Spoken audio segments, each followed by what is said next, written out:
네, 여러분 반갑습니다. 2024년 1월 16일에 자평기제 읽기 두 번째 시간 해보겠습니다. 오늘은 설명은 좀 생략하고 전체적으로 쭉 한번 읽어보겠습니다. 중요한 포인트 몇 개만 이 장에서 챙기면 되니까 한번 쭉 읽어보겠습니다. 음양의 생극에 관한 내용입니다. 결국 이제 여기서 이제 이야기하고 싶어 하는 것은 보통 이제 생극이라 하는 것과 관계를 가지고 정편을 나누게 되죠. 정편을 나누게 되고 하는 과정까지 전반전 육친이 이루어지는 육친의 차이죠. 차이점에 관련하여서 설명을 해 들어가기 위해서 이제 스타트를 하는 개념이 됩니다. 그런 관계에서 생극에서도 서로 다른 차이점이 있고 생하고 극하는 관계는 두 개가 동일하게 하나로서 전반적으로 서로 관계를 서로 주고받으면서 이루어진다. 즉 생이 있으면 극이 있고 극이 있으면 생이 있고 생은 극을 하게 하는 바탕이 되고 또 극은 또 생을 하게 하는 바탕이 되는 서로 간의 관계에서는 뗄 수 없는 관계다 하는 것을 이 장에서 이야기하는 것입니다. 결국 격국이라는 것은 육친의 상호관계를 통하여서 이루어진 구조를 이야기하죠. 그런 부분을 한다면 이제 여기서 구분이 어떤 구분을 줘서 정편에 대한 차이가 무엇이면서 어떻게 차이가 나느냐 하는 등등의 것을 설명하기 위한 이제 기본 바탕을 얘기하고 있습니다. 그런 점을 잘 상기해서 한번 쭉 들어보시기 바랍니다. 자, 사시의 움직임은 서로 생하면서 이루어집니다. 여기 목화 토금수 이렇게 그죠? 목화 금수 이렇게 사시는 목화 금수 이렇게 다시 목화 금수 이런 식으로 움직이죠. 봄, 여름, 가을, 겨울로.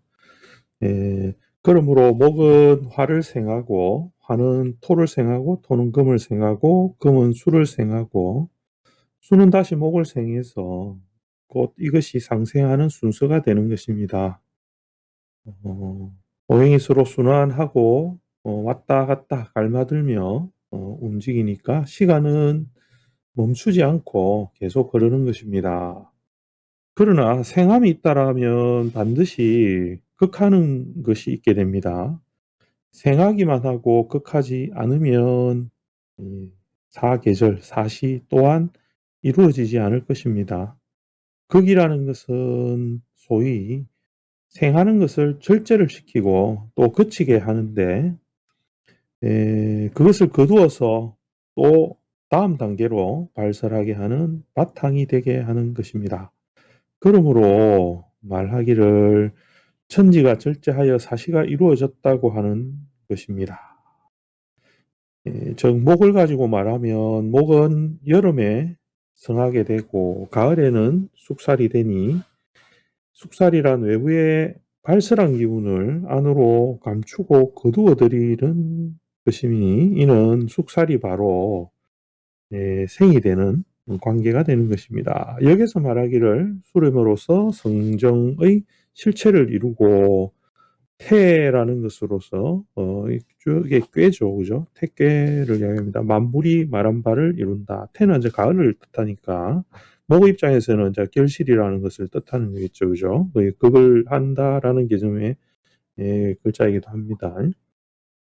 이룬다라고 하였으니 지극한 말이 아닌가. 비유하면 사람의 양생과도 같습니다.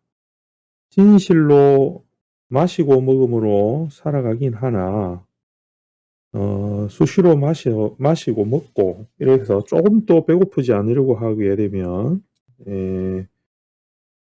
어떻게 사람이 오래 살겠습니까? 먹기도 하고 쉬어주기도 하고 해야 된다는 거죠, 그죠?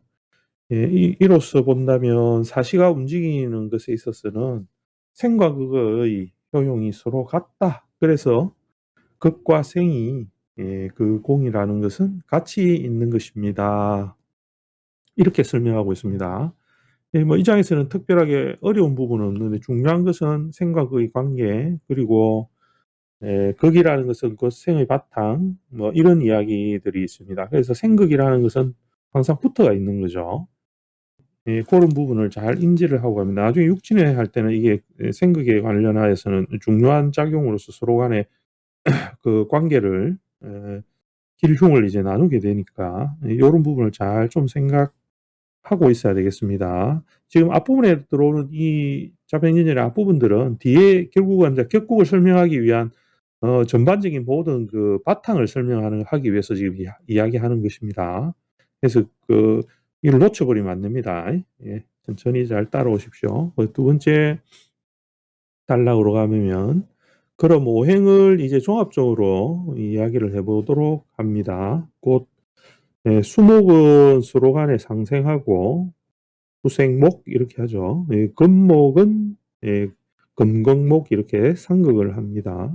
오행의 음양을 가지고 나누어 짝지어 보게 되게 되면 곧 생하고 극하는 가운데도 다른 점하고 같은 점이 있습니다. 이것이 소위 수가 똑같이 목을 생하지만 인성에는 편인과 정인이 있고 또 금이 똑같이 목을 극을 하겠지만은 또 어떤 상황을 보게 되면 관이라는 것과 또 살이라는 것으로 이렇게 나누어질 수 있는 것입니다.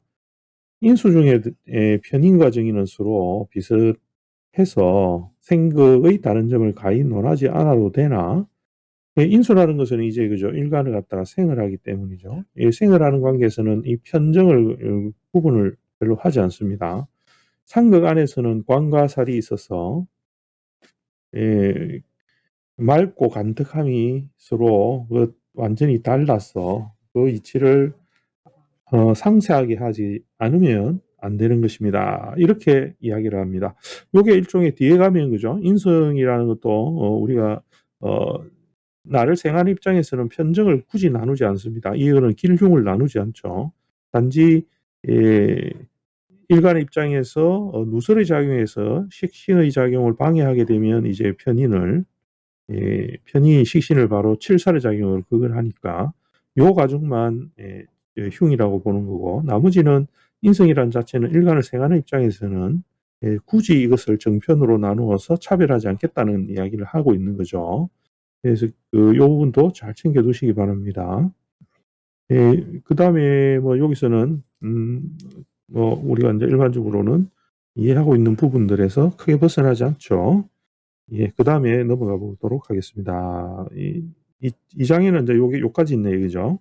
여기서도 별로 이제 뭐 어려운 부분은 없습니다. 이야기를 쭉 이어가는데 음양의 다른 점을 설명하고 있습니다. 갑을 경신 이렇게 두 개를 가지고서 이야기를 해보겠습니다. 갑은 양목이며 목의 생기가 되고 을은 음목이며 목의 형질입니다. 이렇게 이제 갑, 을을 이렇게 생기와 형질로서 이렇게 구분을 해놨죠, 그죠? 이제 뭐 우리 앞에서 이야기한 갑이 양이고 을이 음이기 때문에 이야기한 거하고 살짝 연결이 되기도 합니다.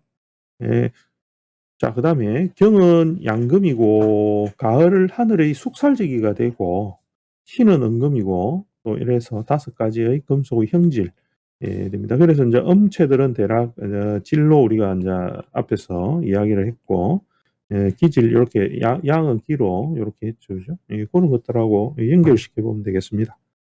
목의 생기는 나무의 의탁에서 하늘에서 운행되고 그러므로 가을의 숙살지기를 만나면 경금이었죠. 숙살지기는 곧 녹고 극을 당해서 위태로 웅을 다하지만은 새로 만든 칼과 도끼를 가지고는 오히려 목의 생기를 상하게 할 수가 없습니다. 이렇게 이야기를 했죠. 이 목이라는 게 깐목이라는 게 목의 생기니까 만약 형질을 다루게 되는 을이라 하면 이게 이제 상하게 되지만 갑이기 때문에 상하지 않습니다라는 걸로 뭐를 이야기하냐면 갑 입장에는 이 신금이라는 것은 정관이라는 것을 지금 이야기하기 위해서 이런 비유를 한 겁니다. 근데 사실 따지고 보면 말이 안 되는 소리예요. 이렇게 하면 안 되는데 그냥 지금 막 설명을 하기 위한 설명이죠. 그래서 그렇게 이해를 해야 됩니다. 그래서 뭐 맞네 안 맞네 이런 걸로 하면 안 되고 그냥 '아 그래 뭐 그렇게 표현할 수 있지.' 이렇게 생각하면서 읽어 들어가면 되겠습니다. 목의 형질은 쇠로 만든 칼과 도끼를 만나면 베어지고 버려져서 그러니까 을목 입장입니다. 을목 입장에서는 인제 칼, 도끼를 만나면 베어지고 버려지는 거죠. 이 남음이 없지만 숙살지기는 다만 밖으로 낙엽을 떨어뜨릴 뿐 뿌리는 더욱 단단해지는 것입니다. 이것이 소위 갑을 가지고 본다면 경금이 편관이 살이 되는 것이고 신금이 이 관이 되는 것입니다. 그러나 을은 이와 반대로 경금이 관이고 신금이 살이 됩니다. 이렇게 인제 정편에 대한 이야기를 하고 싶어서 지금 이렇게 인제 이야기합니다. 이 뭐 나무나 이런 걸로 비유를 하죠. 근데 앞에서 1 장에서 우리가 보면 그렇게 하지 말라고 본인이 이야기해 놓고 뒤에는 자기가 본인이 갑이 을이 뭐 나무고 막 이런 식으로 지금 비유하고 있죠. 웃기는 이야기입니다. 그러나 일단 들어보겠습니다. 또 병정경신을 가지고 이야기해 보자. 인제 이 병화와 인제 그 금의 관계죠. 그죠? 화극금이라는 관계를 이야기하려고 하는 겁니다. 병은 양화고 융화의 기운이 되는 것이고 정화는 음화로 이제 뗄나무가 전해준 장작불 같은 것입니다. 그렇기 때문에 가을 하늘의 숙살지기는 금이죠. 그죠?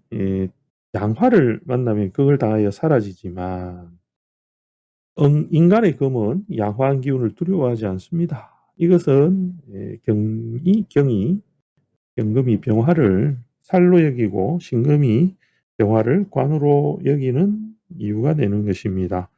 세상의 금철의 형질은 뗄나무가 전해준 불을 만나면 예 누그러뜨려지죠. 이게 녹는다 이런 건데 숙살지기는 장작불을 두려워하지 않습니다.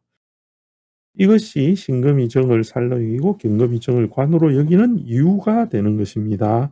즉 이로부터 미뤄보면 오행의 나머지 오행의 상극도 가히 알 수 있는 것입니다. 이렇게 해서 이제 우리 좀 유치하게 그죠? 비유를 들어 가지고 정편을 나누고 뭐 이렇게 이야기를 하려고 이렇게 애를 씁니다. 그러니까 여기서 이 장에서 주로 이야기하는 거는 뭐냐면 그냥 생극이 있고 이 생극이라는 것은 결국은 이 두 개가 같이 움직이면서 이 만물을 전부 다 변화하게 하고 사시사철을 돌아가게 하고 움직이게 하는 이 바탕을 서로 간의 관계로서 이룬다라는 것을 이야기하려고 지금 이렇게 에 목노아 이렇게 외친 흔적이 됩니다.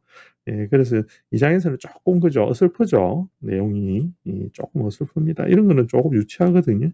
그래서 인제 하여튼 고렇게 이야기하고자 하는 부분에서 정편을 분리하는 방법 그리고 생각에 대한 관계 이런 것들을 이제 밑밥을 깔아 놓은 겁니다. 나중에 인제 요 가지고 또 이야기들이 나오니까 오늘은 하여튼 요까지 정도 읽어 보도록 하고 또 내일은 또 3 장으로 넘어가 보도록 하겠습니다. 예. 다들 읽어 주신다고 보신다고 고생하셨습니다. 편안한 저녁 되세요.